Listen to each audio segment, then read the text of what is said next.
आपका स्वागत है। और डायमंड की डिमांड तो है ही, फिर चाहे वो नेचुरल है या लैब ग्रोन है, लेकिन काफ़ी सारे लोग ये जानना चाहते हैं कि कौन सा डायमंड एक इन्वेस्टमेंट के तौर पे लेना चाहिए।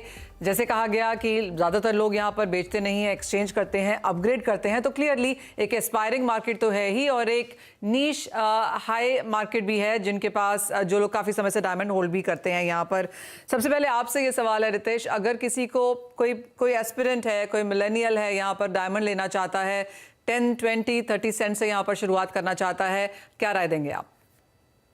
तो 10, 20, 30 सेंट्स अगर उसको नेचुरली माइन चाहिए तो नेचुरली माइन लेना चाहिए, लेकिन उसके सामने वही वैल्यू में उसको लैब ग्रोन का 70, 80 सेंट्स से 1 कैरेट तक का स्टोन मिल सकता है। शायद थोड़ा बजट ज्यादा हो, लेकिन उसके पास दोनों ही चॉइस रहेगी, उसको दोनों ही देखना चाहिए, दोनों ही को कंपेयर करना चाहिए।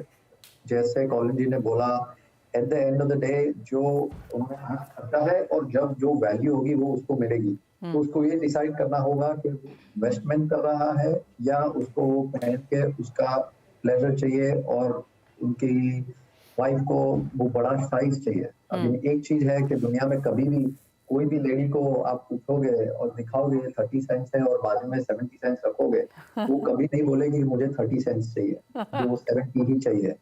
So it's like every women around the world wants a bigger diamond. You know, when they walk out, तो वो लोग हमेशा कि भाई मैं ये शायद बड़ा ले सकती हूँ, और हम लोग ने ये चीज यूएस में एक्सपीरियंस किया है एज ऑल्टर। सो मेरा कहना यही है कि उन लोग को चॉइस देखनी ही चाहिए, रिटेलर से पूछना ही चाहिए कि मुझे ये दिखाओ यही वैल्यू में जो भी बजट हो, और वो बजट के अराउंड मुझे लैब ग्रोन दिखाओ और मैं अपना डिसीजन लूं। ये मेरी राय है।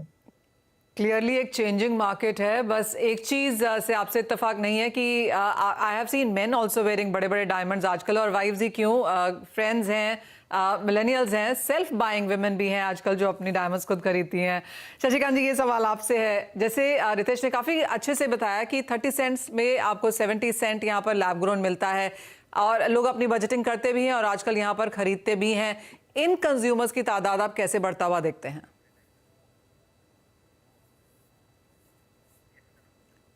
शशिकांत जी, कैसे देखते हैं आप पेनिट्रेशन लैब ग्रोन का, और क्या ध्यान में रखना चाहिए लेते हुए?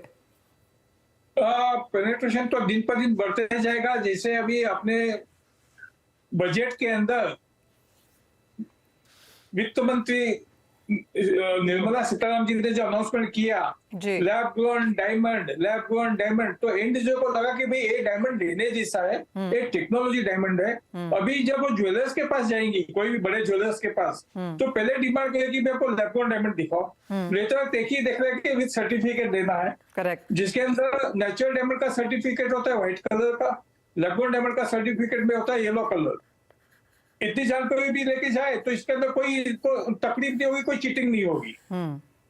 और नेचुरल डायमंड लेने की लेडीज जो है, जैसे कॉलिन ने बताया, 45 के ऊपर की जो लेडीज है वो नेचुरल डायमंड पे जाएगी, बड़े साइज पे जाएंगी।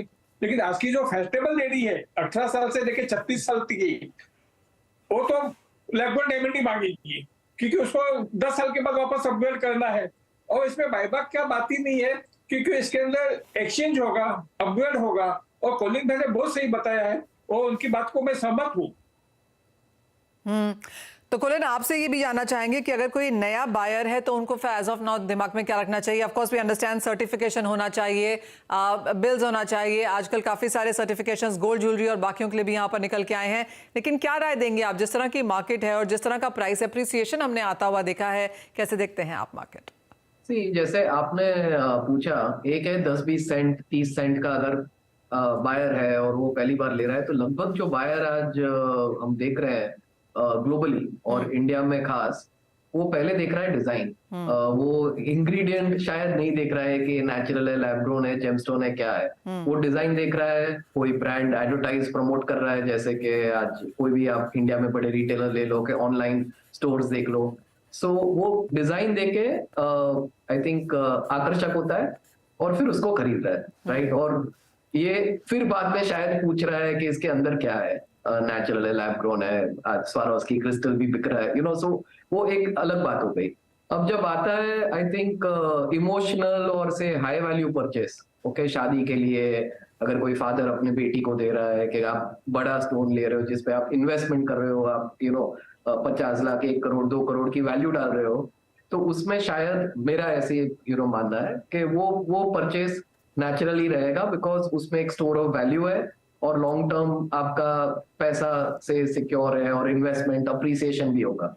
और जब आप से आपको आज 2 कैरेट का स्टड पहनना है फॉर एग्जांपल, कि 3 कैरेट का स्टड पहनना है, आपको अलग अलग शेप में लेना है, जैसे कि हम देख रहे हैं, तो उसमें आई थिंक जो बिजनेस है और जो कंज्यूमर है वो लैब ग्रोन ले सकता है, बिकॉज उसमें बहुत सोचना नहीं है। आज अगर नेचुरल लेना है तो उसमें बहुत पैसे लगते हैं, लैब ग्रोन में आप सारे शेप लग सकते हैं। और हम लोग लैब ग्रोन में जो ट्रेंड भी देख रहे हैं तो लगभग 70-80% फैंसी डायमंड बिक रहे हैं, बिकॉज उसमें इतना कंज्यूमर शायद सोच नहीं रहा है कि ये रह गया। आज ट्रैवल डेस्टिनेशन वेडिंग्स बहुत बड़ी चीज हो गई है, तो वहां आप ज्वेलरी लेके गए तो आपको सोचना नहीं है कि इसको कैसे डिक्लेयर करो और क्या करो। सो आई थिंक मार्केट ऐसे अलग तरह से सेगमेंट हो रहा है दुनिया भर में। Absolutely. अगर एंट्री लेवल फैशन ज्वेलरी आप डिजाइन देख के लो, इन्वेस्टमेंट है नेचुरल लो, और अगर आपको ट्रेंडी चाहिए तो लैब लो।